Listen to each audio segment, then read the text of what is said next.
What if the war that decided the fate of our world was never truly fought on the battlefield? What if it was won in silence, with code, through the fragile brilliance of human minds racing against time? It began not with an explosion, but with a whisper, a burst of static on a radio somewhere in occupied Europe. That signal was caught by British ears and carried through miles of copper wire to a quiet country estate in Buckinghamshire. Bletchley Park, Decayed, yet an ordinary mansion with extraordinary secrets.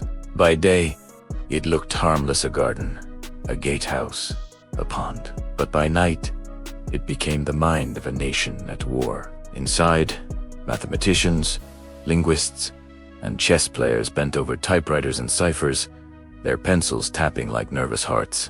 Among them sat a thin, awkward man with eyes that rarely met another Alan Turing. He was no soldier, but his weapon was thought itself. While bombs fell in London, Turing was building a machine that could think faster than any person alive. A mechanical mind designed to break the German Enigma code 01 the Nazis believed was unbreakable. Every day, the enemy sent thousands of encrypted messages through the ether. And every day, those messages reached Bletchley Park as puzzles written in a language no one could read. The slightest delay could mean a convoy sunk, a city destroyed, 1,000 lives lost. Yet Turing and his team fought with patience, not panic. They called their machine the bomb, and as its drums spun and clicked, it began whispering truths no spy could ever steal. When Enigma finally cracked, Britain's silent warriors glimpsed every secret the enemy thought was safe, and we'd that history quietly bent in their favor. But Bletchley Park was only the first shadow in a web that stretched across the world. From Churchill's war rooms beneath Whitehall to the icy streets of Oslo, Britain waged a conflict of deception. While the Royal Air Force fought in the clouds, another army operated below the surface, an invisible force known as the Special Operations Executive. Their mission was simple and stark: to set Europe ablaze. Recruited from poets, mechanics, and refugees, these men and women became ghosts in enemy territory. They forged documents, trained partisans, sabotaged railways, and broadcast false news to confuse German intelligence. In occupied France, a typist with trembling hands hid a transmitter inside a bakery oven, tapping out messages to London between batches of bread.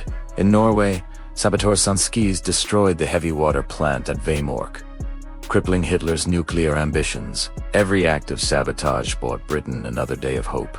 The enemy could see the bombs falling, but they could never see the minds behind them. In London, Churchill watched this shadow war unfold with a mix of fascination and fear. He'd gather his intelligence chiefs in the underground war cabinet room, where the walls dripped with condensation and maps glowed under low light. He believed victory would come not from strength, but from cunning. So MI6, MI5, and the SOE became his trinity of secrecy. They recruited codebreakers from Oxford, gamblers from Soho, aristocrats, and school teachers alike. One of them, a Spanish double agent named Juan Pujol Garcia codenamed Garbo, created an entire network of fake spies that never even existed. He fed the Germans hundreds of reports so detailed that Berlin actually decorated him with the Iron Cross.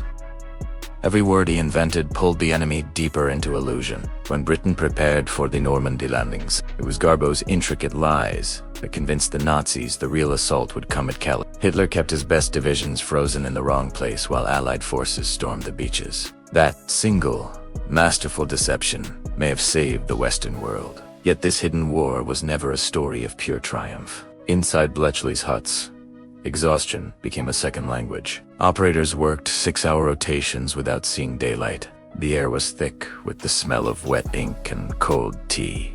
Every time the Germans changed an Enigma key, months of progress could vanish overnight, and despair would settle like frost.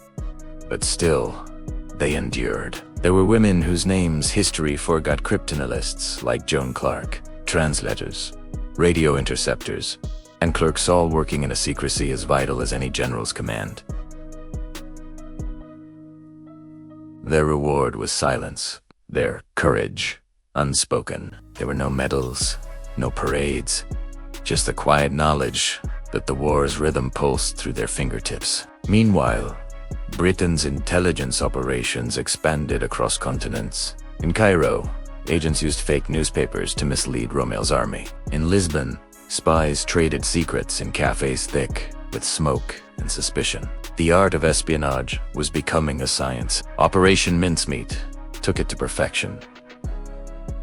A dead body, dressed as a Royal Marine officer, was set adrift with false documents detailing an Allied attack on Greece. When the body washed ashore in Spain, German agents swallowed the story whole. Sicilitha real, target fell with far less bloodshed. Such was the power of weaponized imagination. Every move on the chessboard of Europe was mirrored by an unseen hand guiding the opponent's next mistake. Churchill called it the most secret war ever fought.